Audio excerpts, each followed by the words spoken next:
Consider it pure joy, my brothers and sisters, whenever you face trials of many kinds, because you know that the testing of your faith produces perseverance.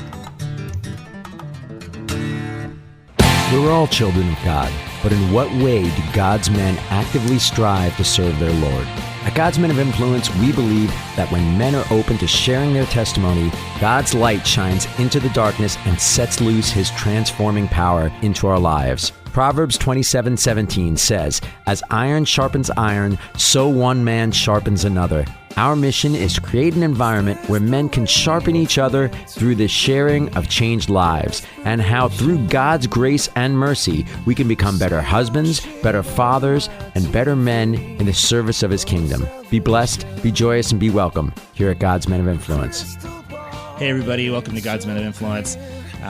John's story ended up being so incredible that I didn't want to cut him off, so we're just going to break it up here into two parts. This is part 2, and it's the part about how he got the girl back. So tune in, and let's see how John got the girl back. Thank you so much. So, I have 4 kids. You're a dad now. Mm-hmm. You think about if any of my kids went through anything like that, it really would be the most horrible, horrific thing just a father, mother could ever live through. Yeah. And aside from knowing how bad they are, right? Because now you're a bad man. Right. It's also the fear of my child dying. Right. Because of the choices he's making. And also the darkness that he's really in, which means he's in so much pain, whether he knows it or not.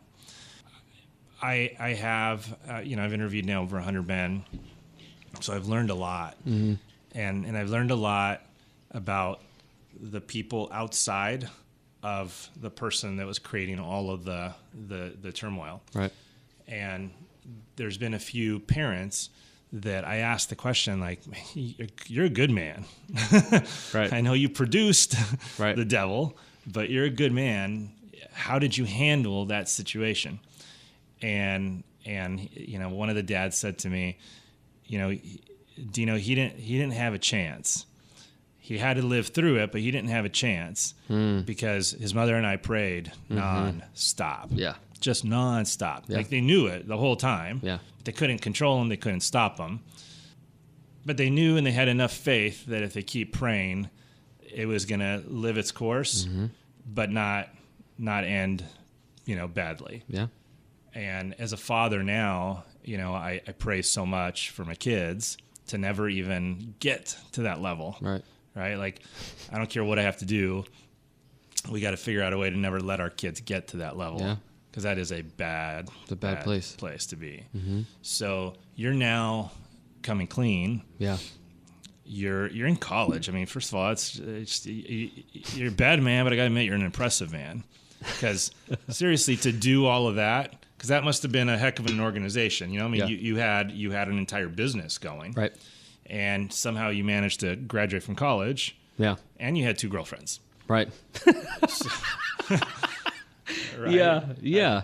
I mean, we can laugh a little bit about it now, but it was impressive. That was a lot. Meaning, what I mean by that is you actually have the capabilities of achieving a ton of great stuff. The biggest criminals in the world are really very impressive people. Right. If they turned it to good, boy, could they have really achieved good stuff. Big time. So how do you call it quits now? How do you get out of that business? And wipe the slate clean. Yeah, after this turning point, I just thought, you know what, my buddy was right. His name is Johnny Tomlinson. He was right, and I thought, you know what, my life and the decisions that I've made to get to this point, if I'm really going to get out, I got nothing to lose, man. I got nothing to lose, right? If I'm out of the drug game and I don't have that anymore, what do I have? My friends don't trust me. My friends are scared of me. My fraternity's scared of me. Everybody's scared of me. And so I figured, you know what? I got nothing to lose. I might as well go for it. Even if I have to start life all over again, I'm willing to do it. Because I can't keep doing this to people. I can't keep leading people down the wrong path. Mm-hmm. So, first person I talked to is my girlfriend, Christine. Is that the wife? That's my now wife. Okay. I go over to her house, and I tell her everything. This is what I've been doing. How does she not know this stuff? She knows. She knew I was dealing drugs. She knew I was sleeping with other women. I don't think she really understood the level of which I was into the drug game. Yeah. And the level at which I was sleeping with other women. But I told her first. It broke her heart. We broke up, immediately. I bought a ticket to San Jose. Like that night. I was, dude, I better do this now. I called my parents. I said, hey, I'm coming home. I need to talk to you. And they just said, okay. I mean, they had, in hindsight, They knew. Dino, I get on the plane, right? And I wish I could find this letter. I don't know where it is. I didn't know what I was going to say. I had no idea. I had no clue. I go to the furthest seat in the plane, the very back right corner, and I sit down. And I have a yellow pad and a pen. I don't even think I brought a bag. I just got on the plane. And I thought, okay, I better write this out because I don't know what I'm going to say. And a nun sits next to me on the plane. And I start writing, and as soon as my pen touches this paper, I start crying, bawling. And I mean, for years I hadn't. I just, turned off my emotions. I cried non-stop. From takeoff to landing at the and I somehow managed to scratch out the stuff on paper, but it's soaking wet. I'm a mess. The nun, as we're leaving the plane, I just didn't want to talk to anybody. I'm in the corner. She puts her hand on my shoulder. Doesn't say anything. She just puts her hand on my shoulder, taps it, and then she leaves. My parents picked me up at the airport. I take them to a park. I wanted to take him to a public place because my dad's a big dude, and he's a strong guy. I mean, he's a scary guy too. Yeah. I thought, dude, my dad's going to kill me. I got to go to a public place so he can't kill me. He could beat me up, but I don't want to get killed by this guy. I sit down. I sit him across the table on a concrete, picnic bench, and I bring out this piece of paper, and I didn't say anything to him. I just read it, and it had everything on it. Wow. It was pages long. Wow. Had everything on it. Confession. Drugs, sex, fighting, crime, all that. And how'd it go? I finished reading this thing, and I look across the table at my parents, expecting them to say, you're out of our lives forever. We don't ever see you again. You don't exist. And my mom, when I'm done reading it, she jumps across the table and hugs me. And my dad sat there, and my mom bawling. My dad didn't cry. He looks at me and he says, we got to get you out of that game. You got to get away from that. So he's right to tactics. Yeah. Because nowhere in my letter was anything about God. It was just about not wanting to be a bad man. Yeah. The Bible says, if we confess our sins, he is faithful. And your parents, it's like that son that went away. Prodigal. Yeah, and came back. Mm-hmm. That's a beautiful thing for a parent to love unconditionally. Yeah. And Dino, I had never seen that before. Yeah. I knew my parents loved me more than anything my whole life. But so much of my life was spent performing for church and church people that I thought when they figured out who I really was and who I actually liked being for so long, that they would disown me. But that was the first time I saw God, was through them. That unconditional love and immediate forgiveness. I mean, do you know how foreign that was to me, to think that I could say everything that I did, go into all the detail. I didn't want to leave anything out because I didn't want to feel like I had held back and then had more guilt. I mean, I gave him all of it. Yeah. Did you have any brothers or sisters? I have one little sister. Okay. Mm-hmm. So their forgiveness was immediate.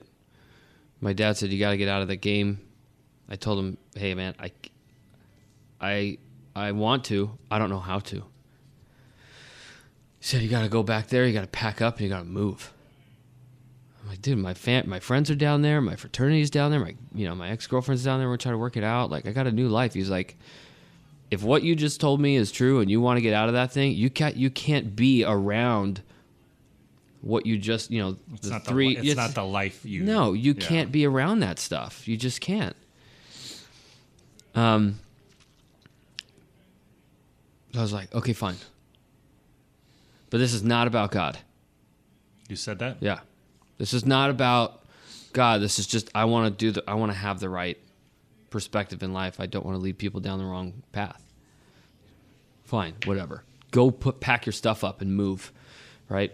Now, I mean, I was still on drugs. I was still, addicted to cocaine and alcohol and pharmaceuticals and everything else. So I go back down. This was on a weekend. It was like Friday, Saturday. I stayed home. I flew back Saturday night. We had our fraternity meetings on Sundays, Sunday afternoons. There's 110 guys, right, in this auditorium. And my dad's like, dude, you got to tell your fraternity you're leaving. You can tell them what you want to tell them, but you got to go, right? And so Johnny is like, dude, you just got to tell them. It's not like these guys don't know what's up. And I'm freaked out. These guys are going to throw rocks at me. They're going to, they're going to call me a pussy. They're going to tell me I've given up. I go up there and it's very condensed. I'm like, hey, you guys, listen, you know me, and I'm here to apologize to all of you for being the guy that I've been these last few years. I've been a bad guy. And yes, the cocaine in the fraternity house was from me. Yes, the, all the drugs and everything else is from me. I'm so sorry. I'm so sorry. And I said, listen, I don't blame you for judging me, but I got to go. I got to get help. And I'm sorry for what I've done, and I hope you guys can forgive me. Dude, every single guy in that auditorium got out of their seats, walked up, and gave me a hug. 110 guys. And these aren't Christian dudes. These are, frat boys. Yeah. I couldn't believe it. What an amazing... I couldn't believe it. I mean, it was amazing, man. So I moved. How did you get out of the drug side with those guys? I mean, that's the... So I had to sit down with them, public place, parking lot, during the day, middle of the day. Sat in his car and told him what happened. And I told him what happened to my other guy. And I told him the impact that I had on the guys that I asked to go to work for me. And I just told him, I said, man, I can't do it anymore. I said, I can't do it. I care about you, and I would never do anything to harm you. But I'm not any good to you like this if I don't want to be in this anymore. You have my word that I'll never expose the organization. I'll never expose you. I'll never use your name. I'll never provide any information. And he sat there and he said, okay, let me see your driver's license. Took my driver's license, took a photo of it, gave my social security number. He asked me for some other stuff. And he said, you can never use my name. You can never, if you do, you're a dead man. And he said, first of all, right, I appreciate you coming to me and telling me this instead of just trying to disappear. He's like, I believe you, but if you ever, do anything wrong, you're a dead man. So I said, okay. And that was 15 years ago, I think. And then I just moved. I just packed my stuff up and I was gone. I went back to the Bay Area, the house I grew up in. Right? I had no job. I had no school. I had no drugs. Right? My dad was smart because even though I used to deal drugs in the Bay Area, it had been years since I had connected with those guys. Yeah. They took my phones. Nobody knew I had moved. I mean, nobody from back home knew. None of my old dealers knew. None of my buddies from high school knew. Nobody knew for like a year that I had moved. Wow. And I went through withdrawal, and I went through sickness, and I went through pain for weeks. At the house? At the house. Check in at the somewhere? house. I didn't check in. At the house. I lost probably 25 pounds, and I didn't have it to lose, you know? Yeah. And slowly but surely, man, God just started showing himself to me after that. That's chapter 2 of this whole thing is Dino, the years of my life that I spent pursuing evil for evil's sake, for no purpose other than to just see how deep I could get into it, God immediately showed himself to me in ways that I couldn't explain, in ways I couldn't imagine, and it happened over and over and over again, and it still happens now. I mean, It's amazing. How'd you get back with Christine? Oh gosh, dude, that's another saga. What did the silver tongue do to this time? That's a saga. I mean, so we got back together after I had kind of gone through the withdrawal period. The problem was she was still hanging out with the same people we were. Now she was nowhere in the same ballpark as me as far as partying and drinking and stuff like that. But now I was on the straight, right? Yeah. And I wasn't drinking, I wasn't doing drugs, wasn't doing anything. So I had nothing to occupy my time when she was out partying with her friends, my friends. Yeah. But all my boys were down there. She was a sorority girl. So all my boys were there. They were texting me all night long. Hey, she's here. Don't worry. We got it. She's safe. Okay, cool. But I kept telling her, like, could you please be careful when you go out, right? Please just be careful. And I'm up, I'm 500 miles away. There's nothing I could do about it. So we go back and forth about this. She's like, listen, I'm not like you. I don't do the stuff you used to do. I'm going out with our friends, my friends and your friends. You know all these people. We'll be fine, And Dino, I was so stressed about it. I mean, every single night she was out partying. And she's a good girl. She never cheated on me. She never did anything like that. But I was just so worried. Yeah. And I couldn't do it. One night she was with a buddy of mine for his birthday. He was driving. He got a DUI. And she was in the back seat. And the cop left all these girls on the curb. And it was 2:30 in the morning. Oh, wow. He impounded the guy's car, took him to jail, and left them on the curb. No way. Yeah. Bars closed. Everybody's gone. Right? So she calls me in a panic. Dude, we got nowhere to go. I call one of my buddies. I say, go pick them up. They go pick up the girls and take them home. Wow. I couldn't do it, man. I was like, dude, if that guy would have crashed the car and you'd have died, I don't know what I would have done with myself. I can't control this. You won't stop. Even if it's for me. She's like, dude, it's fine. It's fine. It's fine. So I drove down there. I drove down there and I broke up with her. I didn't do it over the phone. I sat down. I said, listen, I can't do this. I can't. I'm putting pressure on you, to change. And you haven't gone through what I've gone through. I've gone through a transformation. My life is different now. And I can't expect you to do that outside of your timing, Broke up with her. I sat on the floor in my room in front of the closet, had all my pictures of her, and just cried for days, dude. For days I cried. I was so sad that I lost her. And I literally prayed. I said, God, if you're out there, if you're real, this is how you can show yourself to me. That you could bring this woman back to me. That I said, I don't care how long it takes. I'll wait I'll wait forever. But as long as she and I can be together again. On the floor, on the hardwood floor in front of my closet in my parents' house. I was probably 22 or 23 or something. 22. And so there she went. We weren't together for 2 years. She dated other people. She was really serious with a guy for about a year and a half.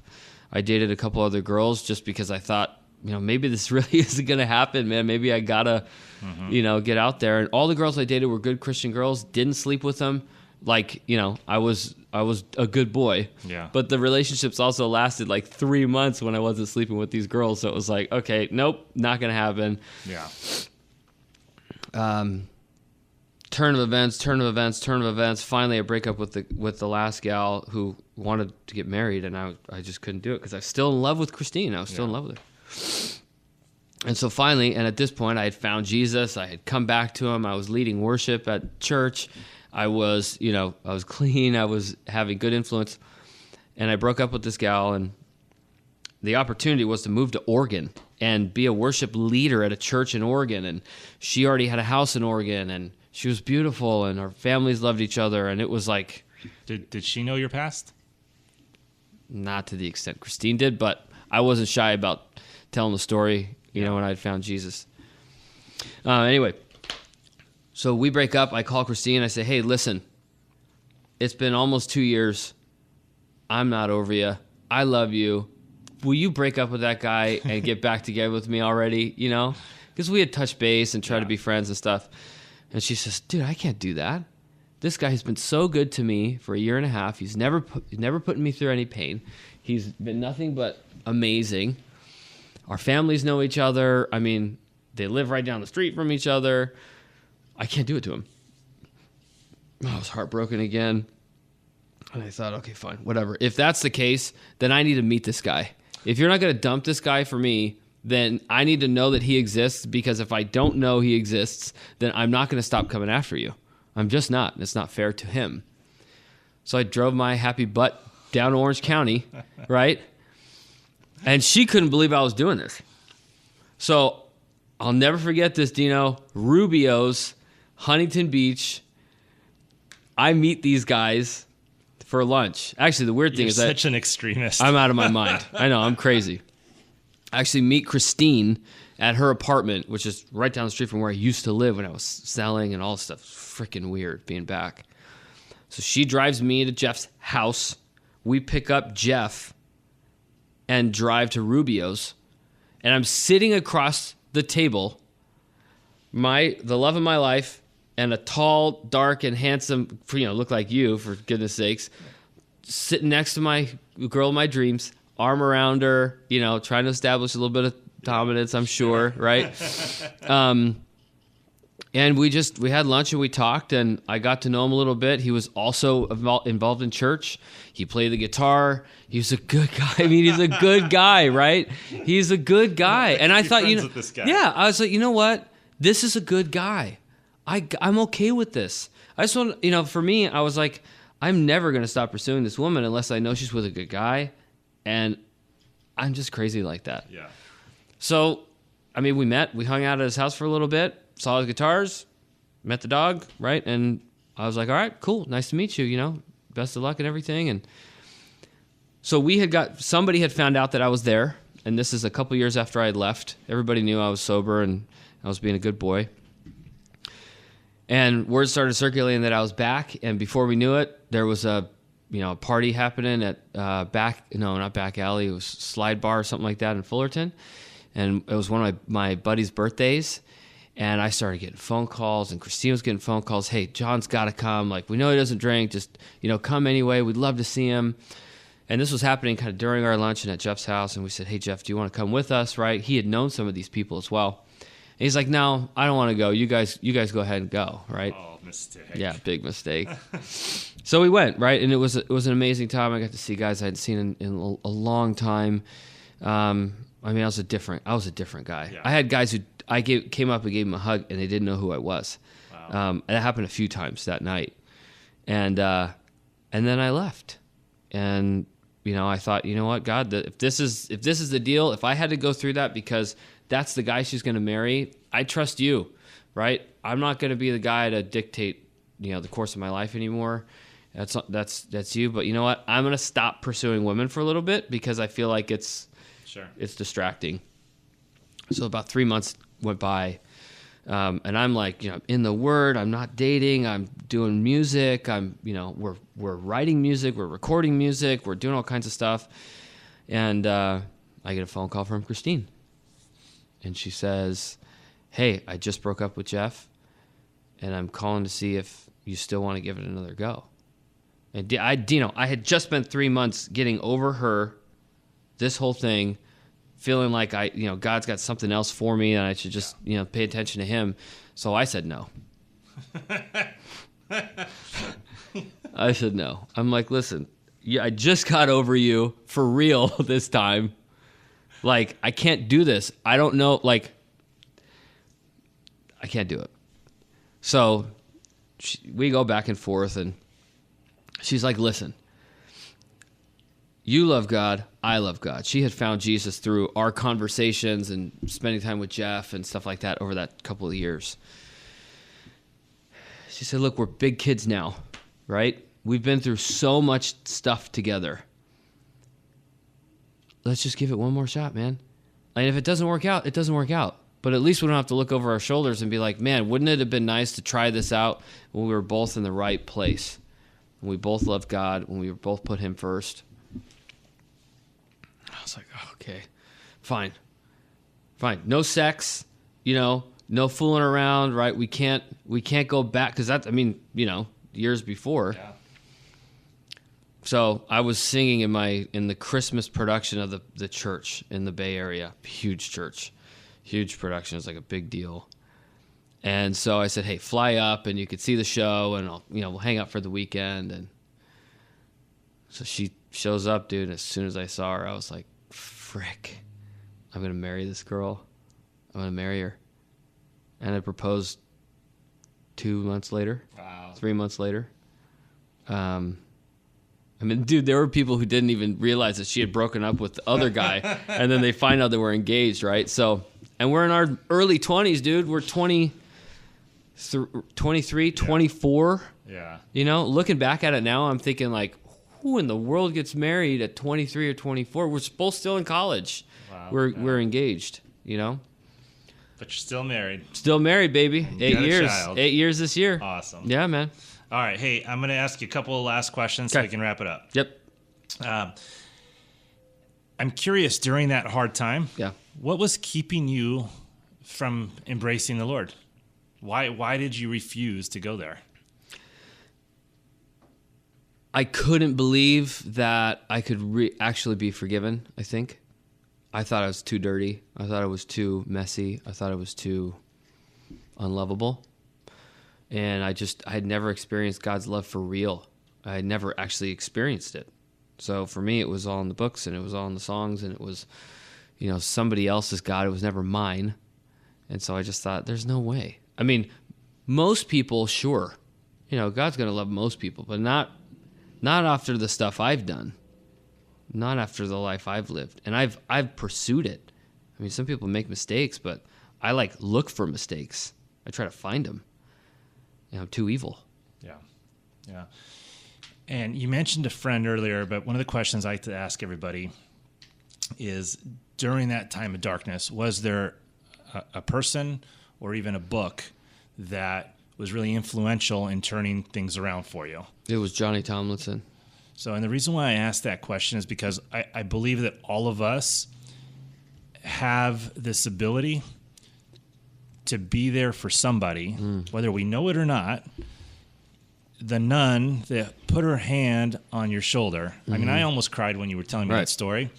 It's so simple sometimes, but you got to be open to it, and you gotta wear Jesus on your sleeve, because it's unbelievable to know that you could have had an influence on somebody and turned them one way or the other. Right. Yeah. Right. So might as well take every opportunity you can to try and be good and turn somebody in the right direction. Yep. Right. So I hope you'll all remember that.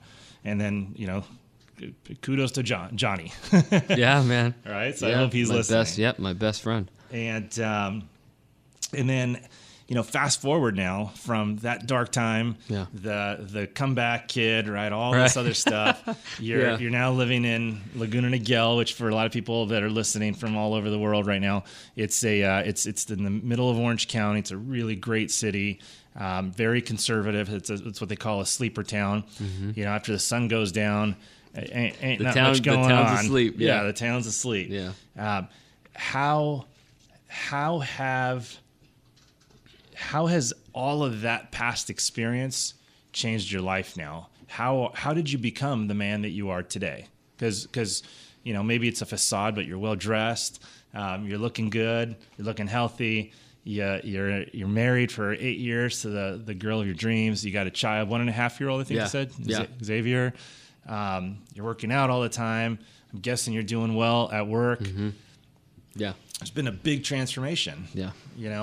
How did that experience or lack of, I don't know what it is, whatever you want to call it, how did it get you to where you are today, and how are you changing the world today because of that? It all stems from forgiveness and not putting God in a box. The Bible talks about forgiveness, and I think as people, we don't understand forgiveness. Like, we really don't. Because all that stuff my story that I just told you, to Jesus is as if it didn't happen. It's gone. It's gone. And so that means that I don't have to walk around with the weight of my mistakes on my shoulders. I can trust God and I can trust his plan, and I can actually believe that he forgives me for the stuff I did. It's easy to say, like, oh yeah, God forgive me. But if to actually believe it, like, hey, God has me here for a purpose. He has you here for a purpose. If you guys are listening, God has a purpose specifically for you. And Dino, who am I to say that all the crap that I went through, marrying Christine, because the only reason I'm here is because I married Christine. I wouldn't live down here otherwise. Yeah. Right? Yeah. Married Christine. Accidentally moved to Laguna Hills, Laguna Niguel. Got a gig in Irvine. Found Lifetime because we had a kid on accident, right? Mm-hmm. Met you, had this talk, and there's one guy that's going to hear it, and it's going to change his life. Yep. And it could be something that happened to me, something that you said. Yep. And the thing is, I have no idea. I don't know what my big purpose is here. I just know that whatever door God opens for me, I have to walk through it, and I have to walk through it in faith. Mm-hmm. The job I have now, I don't deserve it. No chance. But God opened the door, and I said, okay, this seems kind of crazy. Yeah. But I'm going to go for it, and I'm going to go through it humbly. I'm going to ask you for your guidance. And if it's the wrong thing, slam that door, man, because I'm tired of making the wrong decisions and ending up in the wrong spot. Yeah. Right? Yeah. So I'm here today because I truly believe that God forgave me. And I truly believe that he has a plan for every single person. And I don't know what that is. So I'm walking through every door that he opens. And some of them lead someplace and some of them, don't. But that's how I'm here. My life is a freaking miracle. Yeah. The fact that I'm here with you, I'm not in prison, I'm not dead. I don't have I have a wife who loves me. I have a son. I have a business. Yeah. I lead worship at church. It's Are amazing. you kidding? Yeah. It's like, it's crazy. It's crazy. So, you said something, and it's always, and I actually prayed for it earlier this morning. I hope the masses hear this podcast. I hope we influence a lot of people. But I pray that we at least get one person, right, that is going through something that is just unbearable, can't live with it anymore, doesn't know what's going to happen, so lost, so dark, so troubled, in so much pain that he hears this and feels that there's hope. And if that one person's listening, what I want to ask you is, do you have like a personal email address or a way somebody can get a hold of you that just says, hey, I want to talk to that guy. Yeah. I don't know why or what I'm going to say to him, but I just need help. Yeah. You know, would you be willing? Totally. Okay. Can you give everybody your personal email address? Personal email is Jon D. Lugo, Jon D like Dominic, Lugo, Lugo @gmail.com. Is that an Irish name? No, not Irish. Not at all.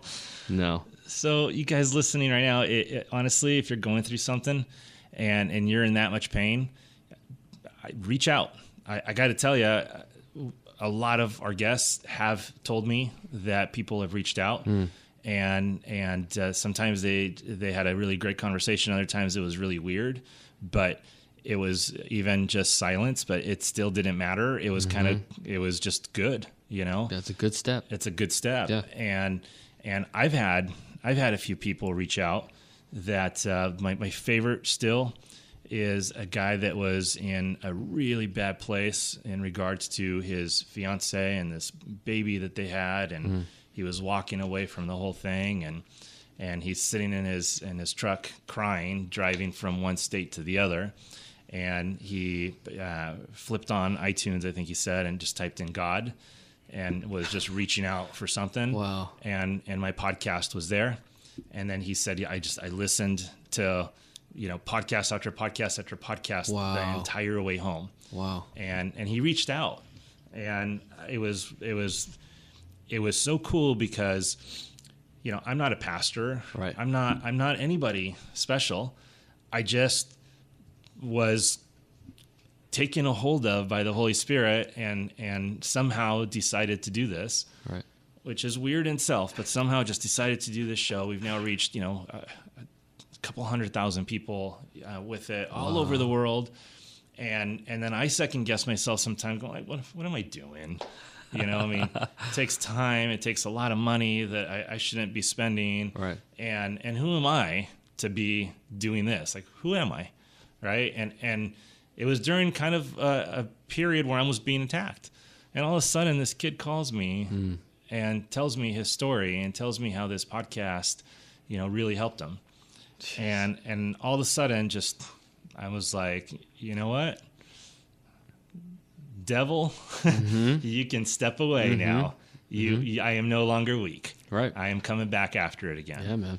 And that's huge. So I hope all you guys listening right now, no matter what you're going through, I encourage you to come to our website. It's godsmenofinfluence.org, godsmenofinfluence.org. In the search field, you know what? Type in your issue. Just type in your issue, and all the podcasts will pop up of something that these guys went through. And I can almost guarantee that whatever it is you've gone through, somebody's gone through more. Right. And has come out of the other side, not standing on 2 feet, but kneeling on 2 knees. Yeah. And that's, guys, what the secret is, by the way. Can't do everything by yourself. So, Jon, thank you so much for joining us. Thanks for having me. I'm really happy that we met at the gym, and I'm happy that you're here to share your story. It's not always easy, but you obviously have I think told this story before. You got it on several wet pages on a yellow pad, I guess. And